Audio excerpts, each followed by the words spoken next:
Hello friends, welcome है आपका हमारे यूट्यूब चैनल में।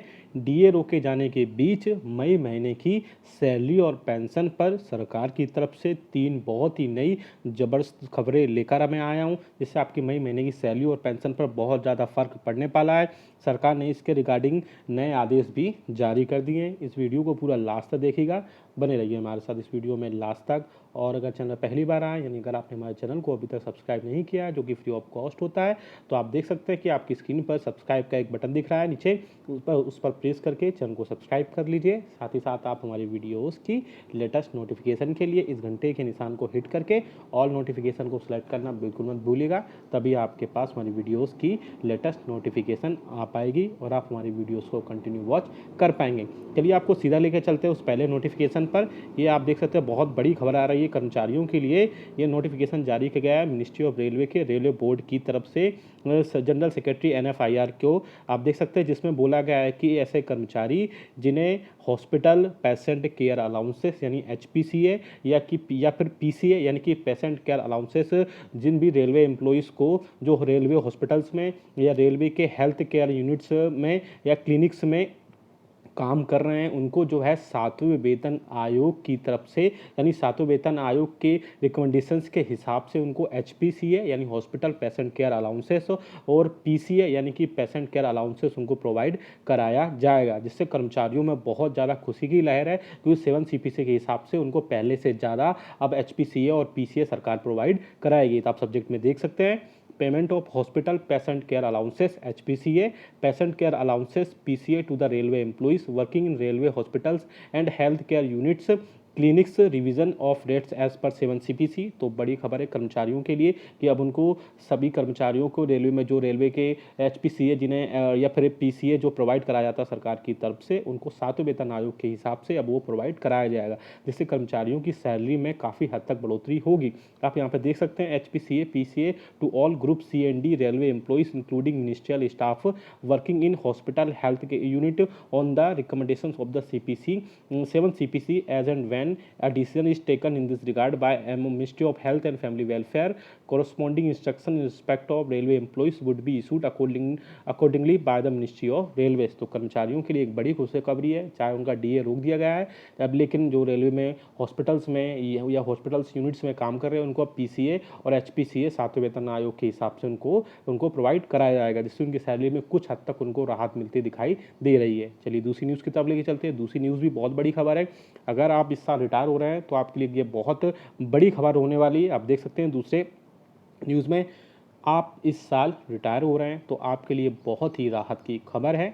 कोविड-19 महामारी के कारण अगर आपकी पेंशन नहीं बन पाती है तो आपको प्रोविजनल पेंशन मिलेगी। केंद्रीय मंत्री मिस्टर जितेंद्र सिंह ने इसका ऐलान किया है कि रिटायरमेंट डेट से 1 साल के लिए इस पेंशन का इंतजाम किया जाएगा। उनके मुताबिक महामारी के दौरान कर्मचारियों को नियमित पेंशन पेमेंट ऑर्डर, जिसे पीपीओ बोला जाता है, वो आप रिटायरमेंट होने पर आपको पीपीओ नंबर जारी किया जाता है और उसी के बेसिस पर आपकी सारी पेंशन और पेंशन के डिसबर्समेंट से रिलेटेड आपके अकाउंट में क्रेडिट होने तक सारी इन्फॉर्मेशन उसी नंबर से आप चेक कर पाते हैं। जारी होने पर और पेपर वर्क पूरा होने तक प्रोविजनल पेंशन यानी provisional pension to central government employees दी जाएगी। यही व्यवस्था फैमिली पेंशन वालों के साथ भी होगी। 1 साल के लिए बड़ी सुविधा। यह सुविधा केंद्रीय कर्मचारियों के लिए है, जिसे बीते साल शुरू किया गया था। सरकार ने इस सर्विस को 1 साल के लिए बढ़ाया है। 1 करोड़ से ज़्यादा कर्मचारियों और पेंशनर्स को 7वें वेतन आयोग के या 7th पे कमीशन के तहत सैलरी और पेंशन मिल रही है। आगे आप देख सकते हैं, पेंशन जमा करने में दिक्कत आती है, इसलिए सारी चीज़ें की गई हैं, ताकि आपको फिजिकली आपको तौर पर वहाँ ना जाना पड़े। और आपके जो, क्योंकि बहुत सारी सिटीज़ में पे एंड अकाउंट ऑफिस और इसके अलावा आपके हेडक्वार्टर्स अलग अलग होते हैं, तो सरकार ने इस सुविधा को कर्मचारियों के लिए बहुत अच्छा कर दिया है। पेंशन फॉर्म जमा करने में होती है दिक्कत। केंद्रीय मंत्री ने कहा कि महामारी के कारण सरकारी कर्मचारियों को दफ्तर में पेंशन फॉर्म जमा करने में दिक्कत हो सकती है। ऐसा भी हो सकता है कि वे सर्विस बुक के साथ क्लेम फॉर्म एवं पे अकाउंट दफ्तर में जमा कर पाने की स्थिति में ना हो, खासकर दोनों दफ्तर अगर अलग अलग शहरों में हो यह दिक्कत और भी ज़्यादा बढ़ जाती है।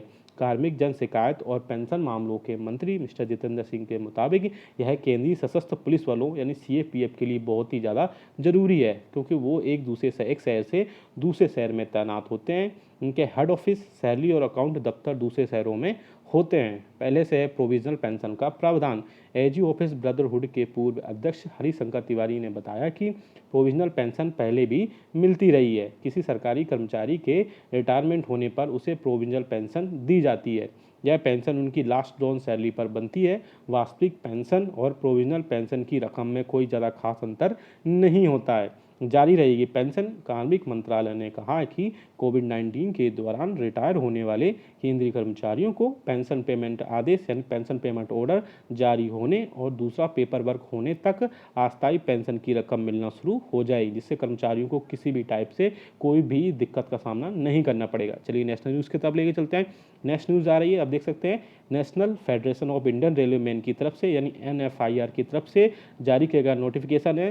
मिस्टर पीयूष गोयल जो कि रेलवे मंत्री है, उन रेलवे मिनिस्टर है, उनको एक रिक्वेस्ट की गई है कि जो एम्प्लॉयज़ कोविड-19 में पेंडेमिक में काम कर रहे हैं उन सभी को, रेलवे एम्प्लॉयज़ को, उन सभी को कोविड-19 अलाउंसेस सरकार की तरफ से प्रोवाइड कराया जाना चाहिए। आप हमें कमेंट करके ज़रूर बताएं कि आपके हिसाब से कितना होना चाहिए, कितना परसेंट होना चाहिए। हालांकि हम आपको बताएंगे इसमें किन्होंने कितने परसेंट रिक्वेस्ट की सब्जेक्ट में आप देख सकते हैं।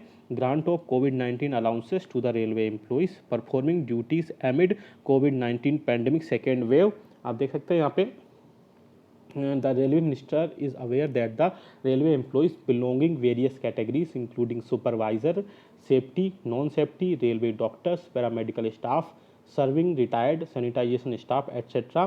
have been performing duty with devotion to ensure a smooth supply of essential goods. Besides availability of oxygen to COVID-19 patients in the country, the railway staff are performing duties during this crisis period, battling deadly virus infection fear. They deserve to be motivated to maintain their high morale, as many railways employees have lost their lives on account of COVID-19 infections acquired in the course of performing duties. आगे आप देख सकते हैं NFIR क्या propose कर रहा है।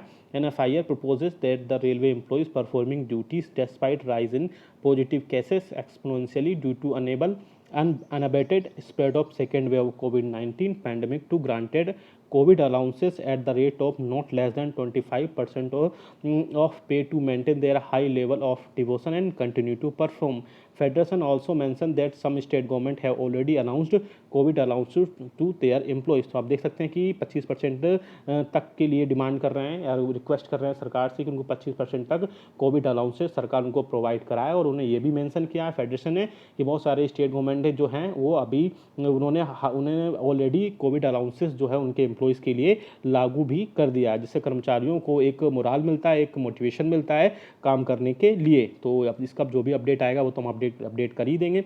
चलिए नेक्स्ट न्यूज़ की तरफ लेके चलते हैं। नेक्स्ट न्यूज़ जो आ रही है आप देख सकते हैं इंडियन बैंक एसोसिएशन की तरफ से आ रही है, जो कि सभी जितने भी डेजिग्नेटेड ऑफिसर्स हैं और मेंबर्स जो एसोसिएशन के, उनके लिए जारी किया गया है। आप सभी को पता है कि सेंट्रल गवर्नमेंट एम्प्लॉयज़ और मोस्टली स्टेट गवर्नमेंट एम्प्लॉयज़ के कर्मचारियों और पेंशनर्स का DA और DR फ्रीज है, लेकिन बैंक्स के कर्मचारियों को ये कंटिन्यू प्रोवाइड कराया जा रहा है। तो आप देख सकते हैं उसी के हिसाब से यहाँ पर फिर से उनको 3 महीने का आप देख सकते हैं यहाँ पर फिर से DA और DR प्रोवाइड कराया जाएगा। कितना होगा आप यहाँ देख सकते हैं।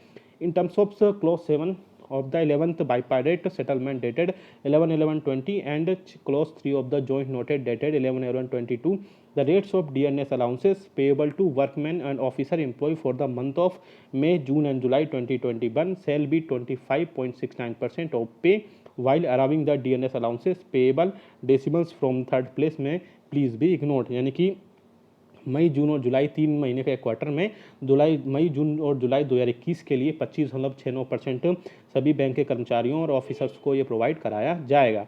तो हमने यहाँ पे आपको कई सारी इंपॉर्टेंट न्यूज़ दी जो कर्मचारियों की सैलरी और पेंशन से रिलेटेड थी। वीडियो अच्छा और लाइक करेगा, इसको शेयर जरूर सभी के साथ करेगा।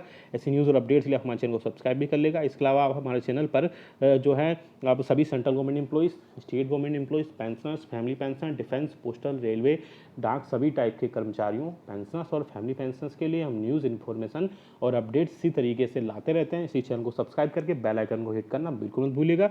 मिलते हैं आपको नेक्स्ट वीडियो में। Thank you so much.